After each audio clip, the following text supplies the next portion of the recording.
Sahabat YKB, jumpa kembali dalam program Krida Bagimu Negeri bersama saya sebagai pemandu percakapan Pendeta Santiani Manurung. Sahabat, program Krida Bagimu Negeri ini adalah kerjasama Yayasan Komunikasi bersama dengan UKRIDA, Universitas Kristen Krida Wacana. UKRIDA tempat yang tepat menyiapkan masa depan bagi Anda bila Anda sebagai kaum muda dan masa depan bagi anak Anda bila Anda sebagai orang tua. Sahabat, program Krida Bagimu Negeri ini mengangkat berbagai hal, isu yang kita lihat sehari-hari, mengemuka di tengah-tengah masyarakat, dan melihatnya dalam berbagai perspektif keilmuan seperti kedokteran, sosial, ekonomi, psikologi, dan tentu saja dalam perspektif iman Kristen. Sahabat, Krida Bagimu Negeri pada episode kali ini mau membincang tentang topik yang menarik ini, Inner Healing Tour. Inner Healing Tour, dan untuk mempercakapkan topik ini telah hadir di studio Bapak Dr. Stefanus Suyanto Sanjaya, MSI, Konselor Pastoral, dosen Fakultas Psikologi Universitas Kristen Krida Wacana. Salam jumpa Pak Sanjaya. Shalom. Salam jumpa, salam damai. Ya, Pak, ini kita membincang topik Inner Healing Tour. Ini menarik ini. Kita kayaknya mau diajak jalan-jalan ini, Pak ya. Iya, betul. ini apa ini kaitan Inner Healing dan Tour? Ya, jalan-jalan ini. Iya. Jalan-jalan yang menyembuhkan luka-luka batin kita, yang memulihkan trauma psikologis dalam diri kita. Jadi nggak sekedar tur biasa begitu rasanya ya. Iya. Biasanya kalau tur itu kan yang diceritakan makanannya enak, lalu tempatnya sejuk, hanya sekedar gimana? Itu hotelnya gimana, teman-temannya asik atau enggak, begitu. Tetapi persoalannya apakah ada kemajuan spiritualitas atau tidak? Ada keterampilan kecerdasan emosional yang meningkat atau tidak? Lalu ada penemuan makna yang baru atau tidak? Hidup menjadi lebih bahagia, lebih sejahtera, dan semangat untuk meneruskan perjalanan hidup atau tidak? Nah, yang saya lihat kadang-kadang pulang dari tur hanya kelelahan ya, kelelahan fisik begitu, lalu juga ya kesan-kesan. Atau besoknya lagi harus menghadapi yang rutin begitu. Nah, saat ini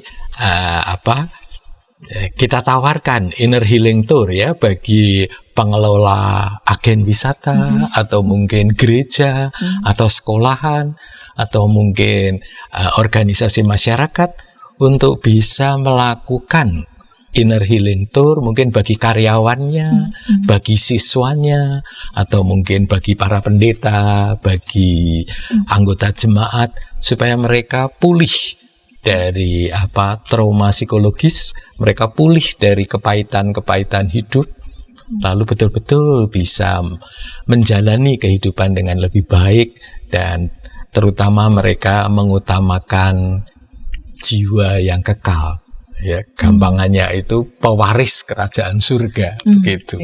Nah, itu bisa ditempuh melalui Inner Healing Tour ini. Ini cara yang baru-baru ini ditemukan sebagai salah satu alternatif cara untuk menolong pemulihan, atau seperti apa, Pak? Cara ini sebetulnya sudah lama ada. Ya, sudah lama ada, dan istilahnya banyak orang yang sudah mampu melakukannya. Cuma kadang-kadang zaman berubah ya, generasi berubah, maka orang-orang seringkali ingin cari yang baru, tapi melupakan eksistensi yang sebenarnya dari tour itu. Nah, maka berdasarkan pengalaman kemarin menikmati liburan itu ke Toraja, saya menawarkan ini untuk supaya kita semua kembali kepada tour yang sesungguhnya, tour yang betul-betul memulihkan trauma-trauma psikologis yang kita alami, atau mungkin krisis kehidupan yang kita alami, sehingga kita bisa menjadi manusia dewasa yang secara spiritual itu betul-betul matang begitu.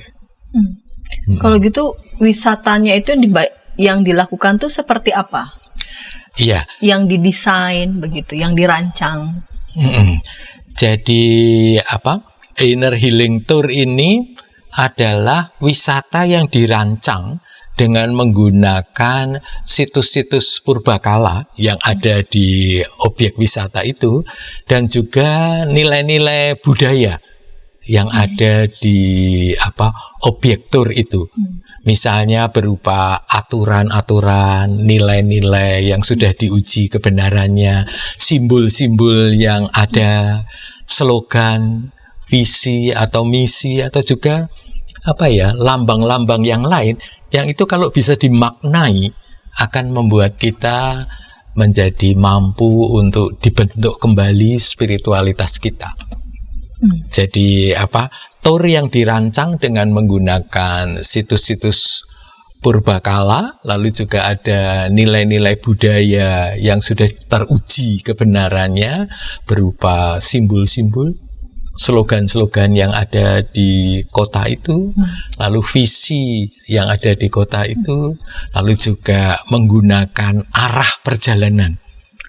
Jadi utara itu maknanya apa, selatan maknanya apa, barat maknanya apa, timur maknanya apa. Nah, itu semua berguna untuk spiritual formation.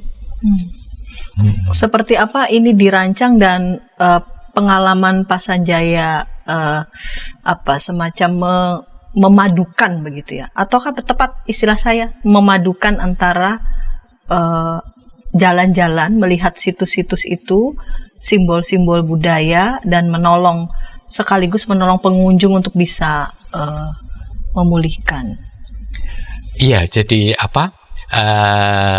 ada istilahnya pemandu lokal objek wisata yang kita kunjungi yang paham betul tentang situs dan nilai budaya dari lokasi itu. Nah, di sini saya mengambil contoh adalah Tanah Toraja Inner Healing Tour. Tanah Toraja Inner Healing Tour. Para sahabat sudah ada yang ke Toraja atau ada yang belum? Saya belum. Iya. Jadi ini pemandu wisata yang dari lokal itu yang memahami betul akan situs purbakalanya, lalu juga value dari budaya setempat, lalu dia juga bisa memaknainya dengan baik, bahkan dia juga menguasai latihan-latihan psikologis yang bisa digunakan untuk inner healing. Nah, kalaupun pemandu ini mungkin belum menguasai mungkin bisa tim. Jadi kita yang secara psikologis, lalu mereka mungkin yang value budaya, begitu ya.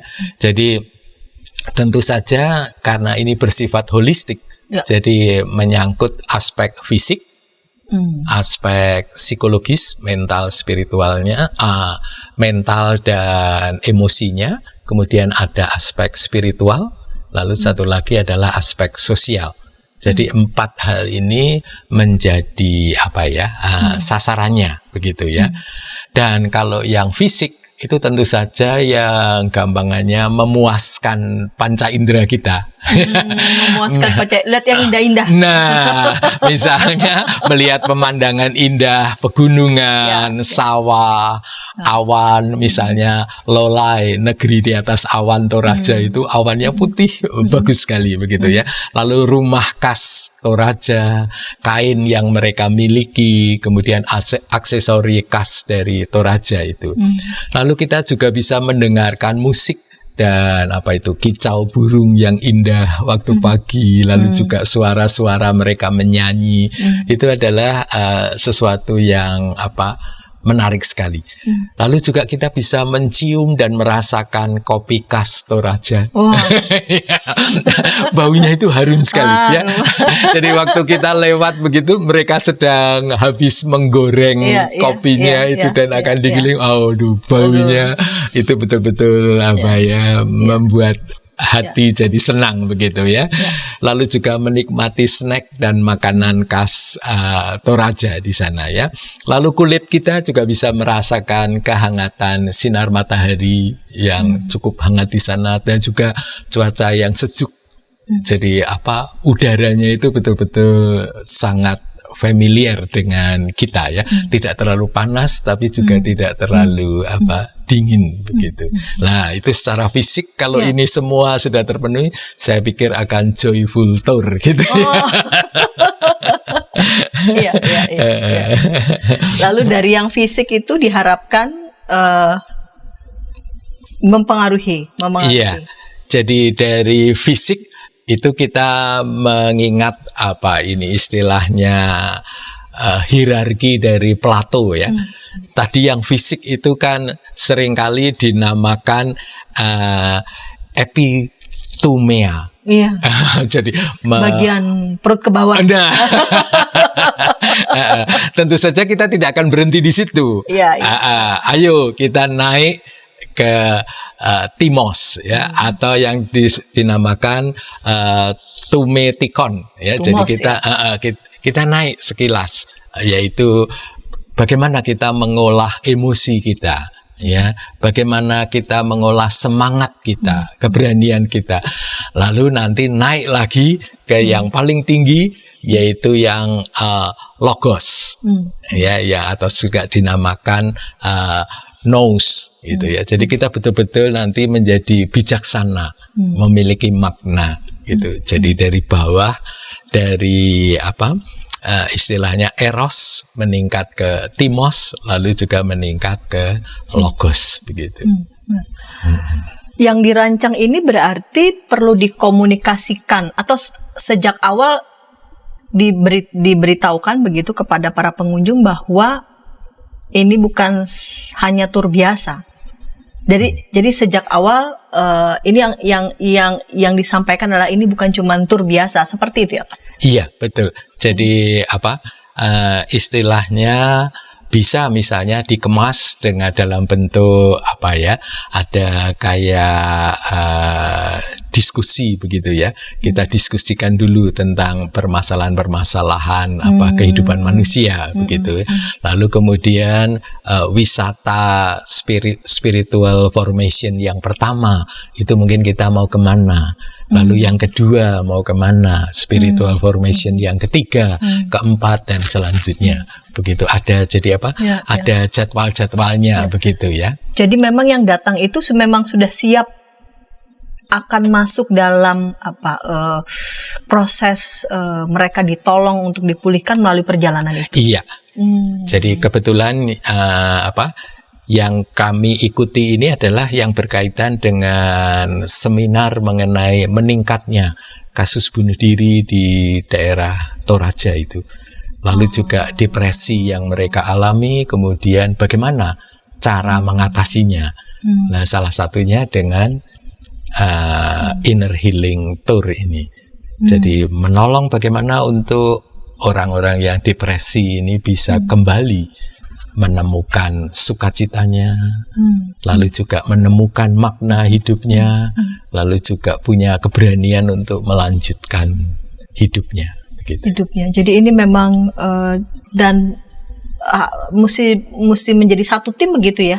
Iya. Ya. Jadi selain yang memang mengerti begitu ya tadi makna-makna simbol budaya, namun juga yang bisa menolong untuk terapi psikologisnya. Iya. Begitu ya. Jadi memang ada satu tim begitu berjalan, dan yang datang itu memang sudah tahu betul bahwa perjalanan itu memang didesain untuk bisa menolong mereka. Iya. Baik sahabat, kita akan lanjutkan segmen kedua, namun sebelumnya kita dengarkan pesan-pesan berikut ini.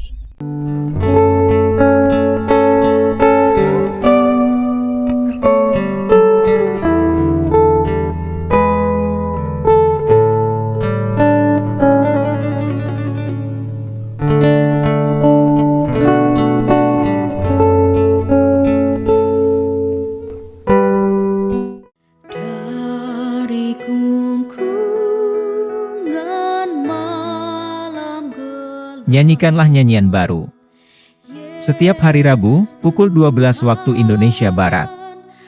Dapat Anda nikmati di channel Lagu Rohani YKB GKI TV.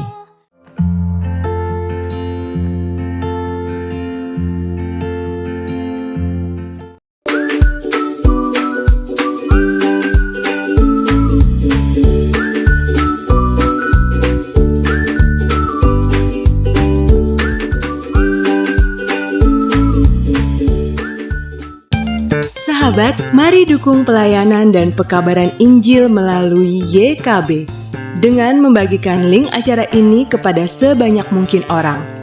Dukungan juga dapat saudara lakukan dengan mentransfer dukungan finansial ke rekening BCA ke nomor 450 305 2990 450 305 2990 atas nama Yayasan Komunikasi Bersama.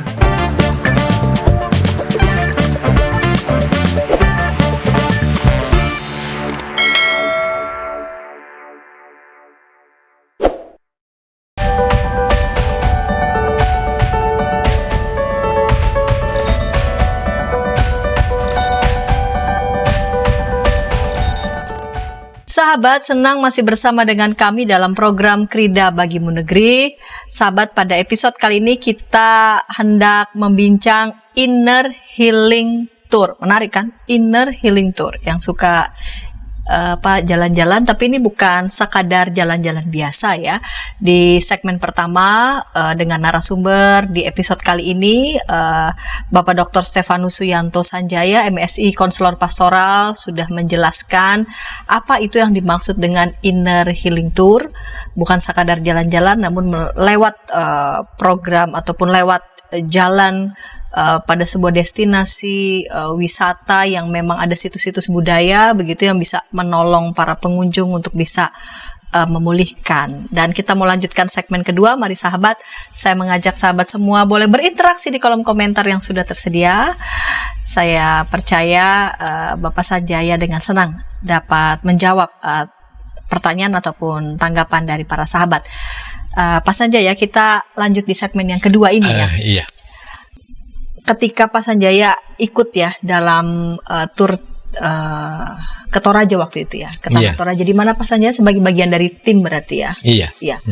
Itu pertama itu mereka datang ke tempat apa dan apa yang disajikan kepada mereka. Iya, jadi para peserta itu berkumpul di Wisma Samadhi Siporanu. Itu di kota Makale. Ya, jadi mereka sudah datang di situ, lalu istirahat, menginap 1 malam, lalu paginya itu ada seminar, ya, seminar mengenai bunuh diri yang terjadi di kota Toraja itu. Sebentar Pak Sanjaya, sebelumnya ini para pengunjungnya orang Toraja sendiri atau juga ada beberapa dari tempat yang lain? Jadi ada orang Toraja, tapi juga ada tamu-tamu dari seluruh Indonesia. Ada yang dari Sumatera, ada yang dari Jawa, ada yang dari Kalimantan, ada yang dari Nusa Tenggara Timur, ada juga yang dari Maluku, ada juga yang dari Papua. Mereka berkumpul di situ. Dan mereka memang istilahnya para konselor yang ingin mempelajari bagaimana istilahnya memulihkan trauma-trauma psikologis melalui Inner Healing Tour ini.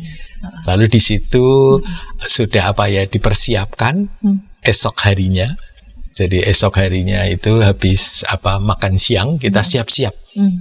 Dari Wisma Samadhi Siporanu itu akan mengarah ke kota Makale. Nah, disinilah kehebatan dari tour guide lokal di kota Toraja itu. Dia sudah bisa mendesain dan menemukan makna-maknanya. Ya, tapi di Wisma ini dulu semua berkumpul ya. Lalu kemudian mereka mendengar tentang apa? Penyebab. Jadi ada narasumber yang diundang, yaitu orang yang ahli kesehatan masyarakat untuk memaparkan prevalensi berapa orang yang bunuh diri, lalu penyebabnya apa begitu. Lalu juga ada pembicara dari Singapura yang menjelaskan integrasi antara pendeta yang bertugas sebagai konselor sekaligus dia sebagai pendeta jemaat. Bagaimana mengintegrasikannya, menggunakan teknik apa begitu. Lalu juga ada pembicara lokal, pendeta lokal yang paham mengenai nilai budaya, adat istiadat dan yang lainnya. Lalu ini ada satu pembicara yang bertugas sebagai tour guide-nya. Dan dia menguasai spiritualitas dan situs-situs purbakala maupun nilai-nilai budaya Toraja, karena beliaunya memang asli penduduk Toraja begitu. Ya. Dari Wisma Samadhi Siporanu lalu menuju ke Makale. Ya. Nah, di sini apa yang menarik di Makale ini? Jadi di Wisma Samadhi Siporanu ini istilahnya pemandu wisata menjelaskan ya, Siporanu itu artinya apa? Ya. Makna Siporanu itu artinya adalah saling menopang, bela rasa, atau bahasa kita empati. Jadi ini artinya perjalanan spiritual tim ini akan memiliki makna kalau ada empati di antara para peserta. Jadi kita bisa ikut mengerti pikiran dan perasaan orang lain, sehati dengan mereka, bahwa kita akan istilahnya berziarah bersama, saling mendukung bersama begitu. Lalu juga yang menarik adalah dia sudah mengurutkan arah perjalanannya itu. Jadi kadang-kadang kalau kita ikut tur kan sembarangan gitu ya. Pokoknya dikunjungi objek yang makanannya enak atau apa begitu. Yang ini maunya kemana? Besok maunya kemana? Iya. Kalau ini memang sudah dituntun begitu ya dari awal. Jadi berjalan dari Siporanu ke utara, ke kota Makale. Lalu terus belok ke timur ke Buntu Sarira. Buntu Sarira ini objek wisata atau yang kalau diterjemahkan adalah Gunung Pelangi. Dan di situ ada maknanya sendiri begitu ya. Lalu melaju terus ke barat. Ke barat itu ke Lolai, negeri di atas awan, yang awannya bagus itu ya. Kemudian ke selatan, ke Ketekesu, Rantepao di sana. Lalu kembali ke utara. Dan ternyata utara, timur, selatan, barat itu punya makna. Punya makna. Gak sekedar arah mata angin. Iya. Jadi ke utara itu adalah titik ilahi.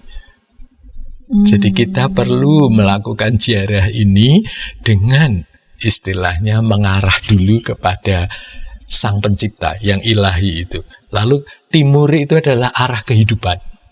Timur itu arah kehidupan. Arah kehidupan ya. Lalu selatan itu arah kepulangan. Arah kepulangan. Bahwa suatu saat kita itu akan pulang ke rumah Bapa yang di surga ya. Dan arah barat itu kematian. Arah barat kematian. Kematian. Jadi ini dia ingin mengatakan kita mulai arah kehidupan yang ilahi, lalu kita akan juga pulang. Ke surga yang mulia, ketemu dengan Bapa di surga. Wah, jadi sudah ada makna. Itu diberi bobot ya. Itu diberi bobot itu. Bobot yang mendalam begitu ya. Maknanya. Lalu kemudian kan kita ke utara itu ke bundaran kolam kota Makale ya. Jadi ada suatu kayak kolam besar begitu, di tengahnya ada patung Puang Lakipada. Jadi ini ada simbol pemuda yang mencari kehidupan abadi dengan obor di tangannya. Jadi itu semangat untuk kita selalu mencari hal-hal yang abadi, yang kekal begitu. Lalu di situ di utara ada gedung pemerintahan, di timur ada gedung gereja, di selatan ada gedung pendidikan, di barat ada gedung ekonomi dengan latar belakang gunung batunya. Jadi sebetulnya kalau mengeksplor di kota begitu saja sudah banyak yang kita dapatkan begitu. Tapi nampaknya panitia tidak fokus ke sini. Ya, dia lebih fokusnya adalah ke buntu sarira, di mana kita bisa meningkat tadi dari eros itu menjadi timos ya. Jadi tidak sekedar pada hal-hal yang fisik, kenikmatan panca indera, makan minum gitu, tapi bagaimana kita mengolah emosional kita sehingga menjadi cerdas emosi atau memiliki emosional quotient yang tinggi begitu. Nah, itu ditemukan di buntu sarira. Apa yang menarik di tempat itu? Ya, berkaitan dengan pengelolaan emosi. Iya, di buntu sarira itu sejarahnya 1684 itu ada panglima perang Toraja yang berhasil mengadakan rapat, lalu berhasil menyatukan 122 perwakilan kampung untuk mereka itu bersatu menghadapi serangan dari penjajah begitu. Apakah yang 120 itu mungkin berbeda visi mungkin? Iya, beda suku, beda agama, beda bahasa dan yang lainnya. Lalu disitulah muncul Bhinneka Tunggal Ika. Meskipun kita berbeda-beda, tapi kita satu. Dan mereka punya slogan, bersatu kita teguh, bercerai kita runtuh. Begitu. Dan ini pengalaman rapat raksasa atau dalam bahasa Toraja itu Topa Datindu itu ya, menjadi visi bersama, bebas dari penjajahan bangsa lain melalui persaudaraan dan kesatuan. Jadi ada itu istilah apa ya, rasa persaudaraan dan persatuan untuk menjadi orang yang merdeka begitu. Jadi yang ditumbuhkan apa? Semangat. Yang akan ditumbuhkan adalah ini, satu kata dengan tindakan tanpa mencoba ingkar janji. Itu yang namanya integritas. Menjadi manusia yang integritas. Kalau ngomong ya dilakukan. Tidak ingkar janji, tidak ingkar janji gitu, ya. Lalu juga di situ bisa dimainkan game-games persatuan dan persaudaraan. Ya, bagaimana bekerja kelompok, saling memahami satu dengan yang lain, lalu juga bisa empati, lalu memiliki keterampilan sosial untuk melihat kebutuhan orang lain. Bagaimana kalau ada konflik. Nah, ini adalah kearifan yang mengarah kepada emotional quotient.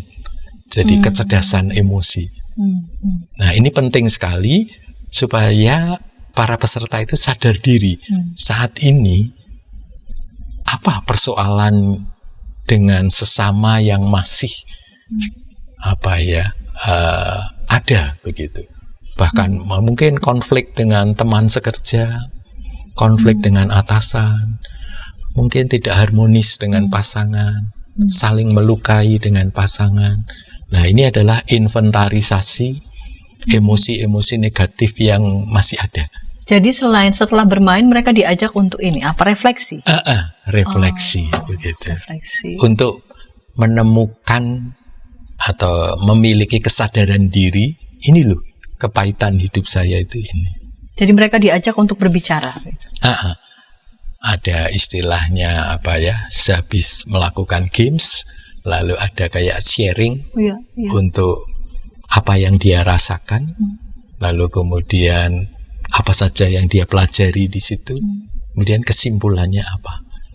Nah, ini memang hasilnya itu adalah tentang tadi relasinya dengan sesama yang mungkin penuh konflik, lalu juga ada kepahitan, ada masalah yang dipendam, ada mungkin kebencian yang unfinished, yang belum selesai. Dan itu diungkapkan begitu di situ ya? Diungkapkan di situ. Nah, kemudian dilanjutkan dengan ke Lolai, negeri di atas awan. Itulah inti inner healing terapinya di situ. Ya, para peserta setelah beristirahat, lalu mandi, makan, begitu, dikumpulkan dalam suatu gazebo yang cukup luas, begitu ya. Lalu mereka bisa latihan relaksasi, jadi bisa mengatur nafas, terutama pernafasan diafragma, begitu. Kemudian juga dia diajarkan konsentrasi, untuk dia bisa istilahnya fokus untuk ada di sini dan memikirkan mengenai pemulihan luka-luka batinnya itu. Lalu menggunakan teknik psychoimagery, dia akan berani kembali ke tempat dia terluka. Oh, itu dia ya. Ya. Jadi tidak menghindari atau menekannya. Iya. Dia dengan psychoimagery itu menggunakan imajinasinya, dia akan hadir kembali, atau ya dia datang ke tempat dia dilukai menggunakan juga asosiasi bebas ya. Jadi dia hadir di tempat dia dilukai, lalu di situ terjadi katarsis biasanya. Ekspresi apa saja biasanya yang ada di persis di tempat itu, di lokasi? Iya, ada bermacam-macam ya. Memang ada beberapa yang histeris. Nah, itulah tugasnya tim konselor untuk mendampingi, menenangkan supaya yang lain juga tetap tenang ya. Lalu juga ada yang istilahnya menangis begitu. Lah, tugas kita untuk memberikan tisu dan yang lain, atau menepuk punggungnya supaya dia bisa tetap tenang bahwa dia tidak sendirian. Ada yang mendampingi. Jadi di gazebo itu ya, persis di awan, apa tadi tuh? Lolai, negeri di atas awan. Karena itu ada maknanya. Iya. Dikatakan lolai, negeri di atas awan, adalah hasil inner healing ini adalah hati yang putih. Seperti awan, lembut seperti awan. Artinya apa? Hati yang suci dan penuh welas asih. Bagus sekali ya, apa maknanya itu. Hati yang suci dan penuh welas asih. Baik, kita lanjutkan segmen ketiga, namun sebelumnya kita dengarkan pesan-pesan berikut ini. Tanganku dipegang. Injil dalam Melodi. Setiap hari Kamis, pukul 12 waktu Indonesia Barat. Dapat Anda nikmati di channel Bedah Lagu YKB GKI TV.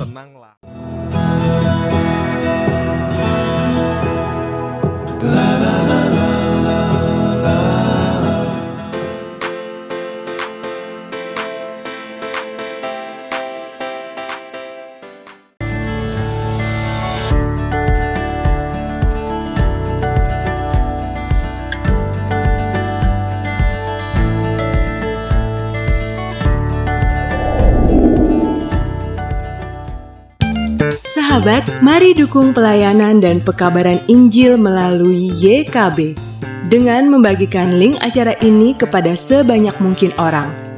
Dukungan juga dapat saudara lakukan dengan mentransfer dukungan finansial ke rekening BCA ke nomor 450 305 2990 450 305 2990 atas nama Yayasan Komunikasi Bersama.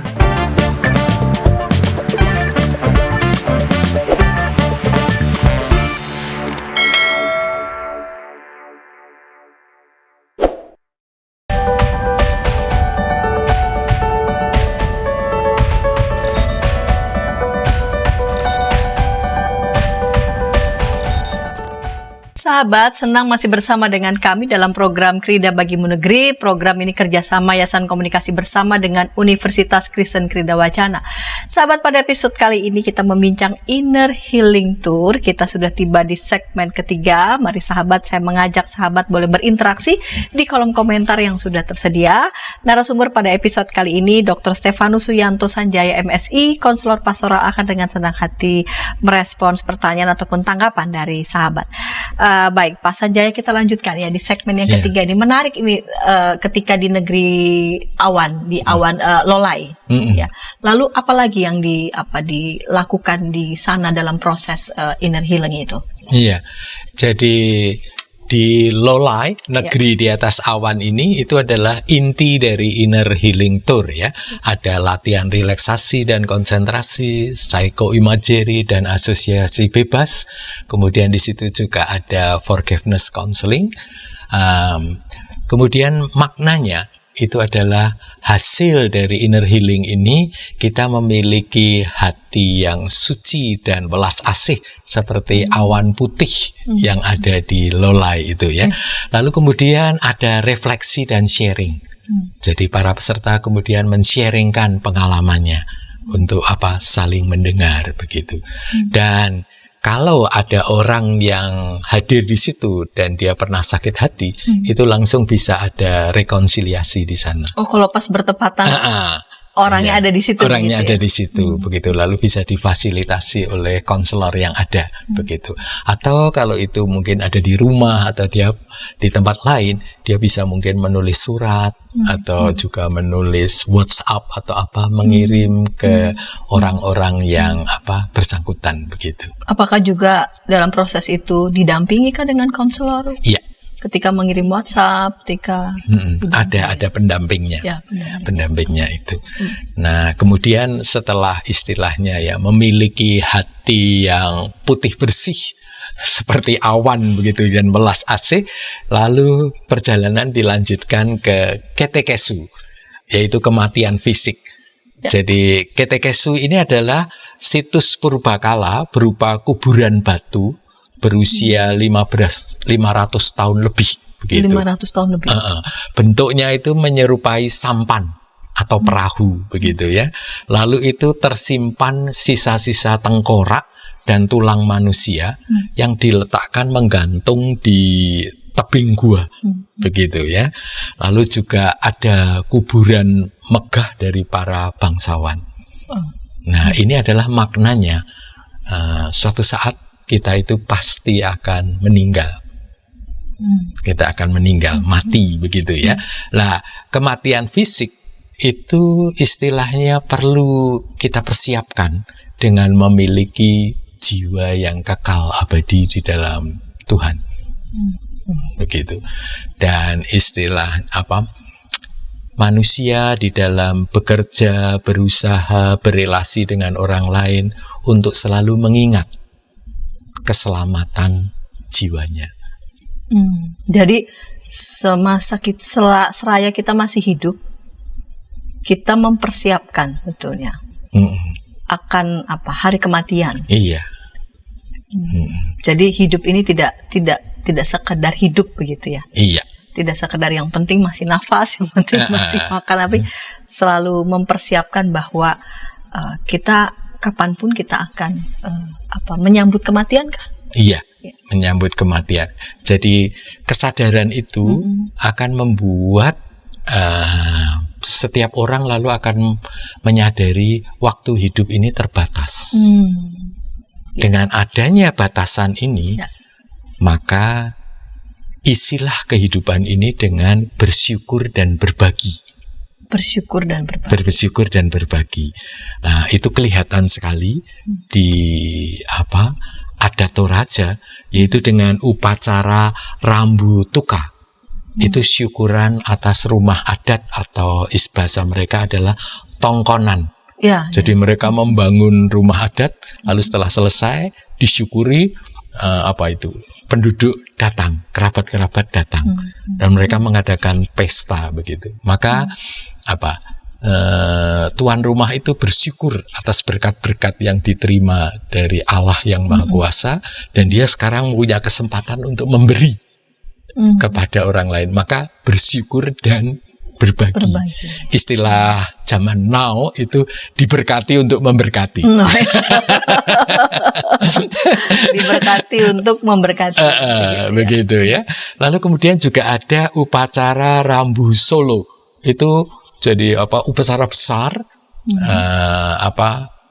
mayat-mayat yang sudah disimpan di Ketekesu ini lalu akan dimakamkan begitu bersama-sama.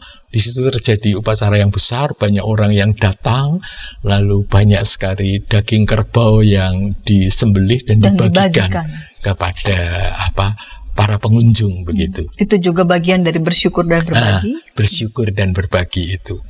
Lalu kemudian ada satu yang menarik, yaitu patung manusia atau raja Tau-Tau. Tau-Tau ini adalah ya patung yang tangan kirinya sejajar dengan bahu begitu ya, dengan tangan kiri sejajar dengan bahu. Jadi seolah-olah tangan kita siap menerima berkat-berkat dari Allah yang maha tinggi begitu ya.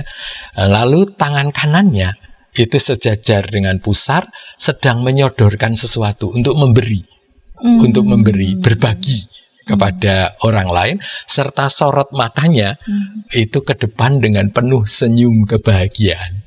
Wah, ini menarik sekali kalau diadakan lomba foto voice. Jadi mereka diminta untuk bergaya patung Tau-Tau gitu. Lalu sekarang kan dengan alat-alat handphone bisa ya foto begitu. Lalu entah bagaimana dimasukkan ke dalam slide, lalu diputar begitu. Nah, itu menarik sekali kalau ada foto voice patung Tau-Tau. Nanti bisa dipilih beberapa yang gayanya paling menarik begitu. Ya. Dan yang penting patung Tau-Tau itu adalah simbol hidup untuk bersyukur dan berbagi. Sejak manusia itu dilahirkan dan dia berjuang serta berziarah di bumi ini hingga nanti meninggalkan bumi untuk kembali ke surga bersama dengan Sang Maha Pencipta. Jadi mereka betul-betul menghidupi kearifan ini. Jadi selama saya hidup, saya perlu untuk bersyukur dan berbagi kepada orang lain. Maka istilahnya berapapun dana yang dibutuhkan, mereka akan bekerja keras mengumpulkan dana itu. Lalu juga pada upacara-upacara syukuran Rambu Tuka atau Rambu Solo itu mereka membagikannya dengan penuh sukacita. Mungkin hal ini tidak begitu dipahami oleh suku yang lain ya, tapi nampaknya di suku Toraja mereka betul-betul bisa melaksanakan itu dengan penuh sukacita. Gitu. Itu berlangsung berapa hari ketika dalam wisata, lalu kemudian dalam wisata itu mereka ditolong untuk bisa melihat makna dan mengaitkannya dengan proses pemulihan mereka. Jadi kemarin itu adalah 3 hari 2 malam. 3 hari 2 malam dengan seminarnya itu ya. Tapi juga bisa sebetulnya kalau 2 hari 1 malam itu juga bisa. Ya, tentu saja bagaimana kondisi peserta. Saya melihat memang peserta kali ini adalah orang-orang yang memiliki kecerdasan eksistensialis yang tinggi gitu ya. Para pendeta, para konselor, dosen, guru. Mereka itu nampaknya kemampuan untuk berpikir abstrak, lalu merefleksi, kemudian bertanya, apa ya tujuan hidupku, apa makna hidupku, nampaknya cepat. Ya. Jadi kelihatannya untuk kelompok ini langsung begitu ya. Tapi mungkin bagi para agensi tour atau mungkin para pendeta yang nanti akan mengadakan lagi, nampaknya perlu memperhatikan bagaimana keadaan para pesertanya. Berarti tergantung siapa pesertanya. Iya, jadi misalnya ini pesertanya rata-rata adalah sudah S2 gitu, lalu juga memiliki profesi sebagai counselor. Itu biasanya kecerdasan eksistensialis mereka tinggi. Lalu juga memiliki kecakapan intra pribadi untuk mengenali emosi-emosi, lalu juga nilai-nilai, kemudian tujuan hidup dan yang lain yang lebih tinggi. Makanya lalu seolah menjadi lancar begitu ya. Tapi kalau para peserta mungkin agak beragam, nampaknya mereka perlu untuk istilahnya diberi waktu yang lebih lama. Lalu yang kedua pendampingan yang lebih intensif begitu. Ada tuntunan-tuntunan sehingga mereka menemukan, bisa melakukan refleksi dan menemukan makna dari ini semua. Jadi memang ini bukan sekadar jalan-jalan begitu ya? Iya. Jadi memang ini program yang memang didesain begitu untuk para peserta untuk bisa mengenali diri kan juga. Jadi para peserta setelah pulang dari acara ini adalah memiliki hati yang bersih tadi ya, lalu punya hati welas asih untuk dia makin suka bersyukur dan berbagi. Begitu. Lalu dengan demikian dia memang betul-betul sudah mempersiapkannya untuk memperoleh kehidupan yang kekal. Ketika maut itu menjemput dia. Sejauh mana inner healing ini, tour ini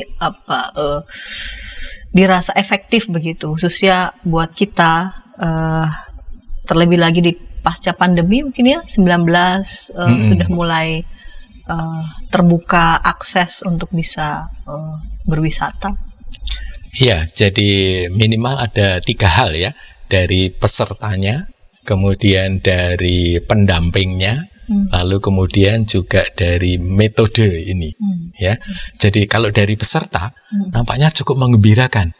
Ini liburan Idul Adha kemarin itu ternyata terjadi pelonjakan 3 kali lipat orang yang memesan tiket untuk transportasi, dan itu kenaikannya 65%. Lalu yang kedua, pandemi COVID-19 nampaknya meninggalkan kecemasan dalam diri beberapa orang, sehingga dia kadang-kadang sulit untuk mengendalikan diri, dan itu cukup mengaduk-aduk trauma kehidupan mereka.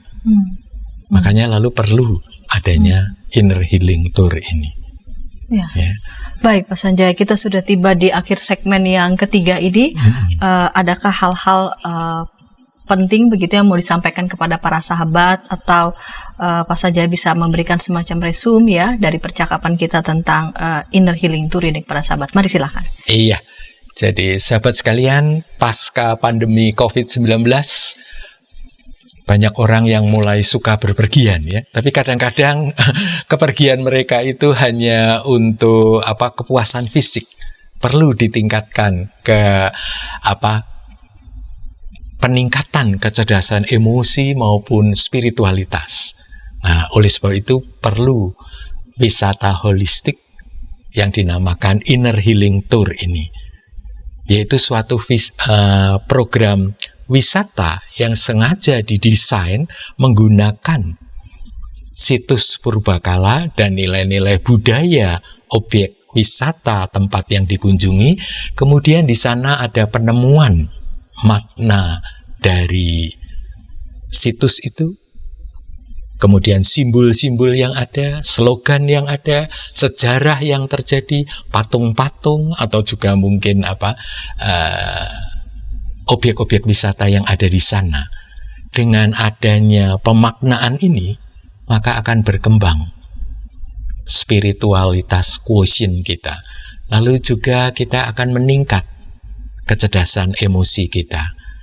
Dan tentu saja untuk mempersiapkan ini perlu diatur perjalanan sesuai makna mata angin tadi ya. Ada utara, lalu kemudian timur, selatan, barat, dan yang lainnya. Dan yang tidak kalah penting dalam mengadakan inner healing tour, tetap joyful. Jadi supaya para peserta merasakan sukacita, lalu tujuannya adalah memiliki hati yang suci dan welas asih seperti awan di lolai itu ya. Ya. Sahabat, dimanapun berada, ketika kita mungkin merasa ada sebagian kita merasa lelah, penat, bahkan mungkin juga frustrasi begitu dalam menjalani hidup, ingatlah bahwa kita juga memiliki Sang Gembala yang agung yang menuntun kita. Tuhan adalah gembalaku, takkan kekurangan aku. Ia membaringkan aku di padang yang berumput hijau. Ia membimbing aku ke air yang tenang. Ia menyegarkan jiwaku. Ia menuntun aku di jalan yang benar oleh karena namanya. Terima kasih untuk kesediaan Bapak Sanjaya boleh hadir di studio dan membagikan ini tentang Inner Healing Tour. Kiranya ini boleh memberkati para sahabat dimanapun berada dan para sahabat bisa membagikan ya tayangan ini sebanyak mungkin kepada sebanyak mungkin orang, agar sebanyak mungkin orang juga bisa mengenal ya metode Inner Healing Tour, agar gak sekedar jalan-jalan namun juga bisa memanfaatkan jalan-jalan dengan program yang memang sudah didesain untuk bisa boleh menolong kita untuk bisa boleh menemukan makna hidup di balik situs-situs yang kita lihat. Kita jumpa di pekan yang akan datang dengan topik-topik menarik lainnya. Sampai jumpa.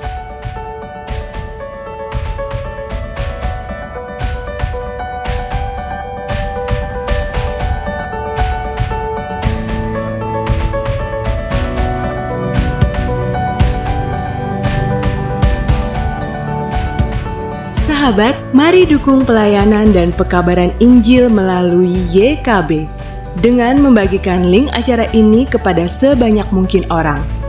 Dukungan juga dapat saudara lakukan dengan mentransfer dukungan finansial ke rekening BCA ke nomor 450 305 2990 450 305 2990 atas nama Yayasan Komunikasi Bersama.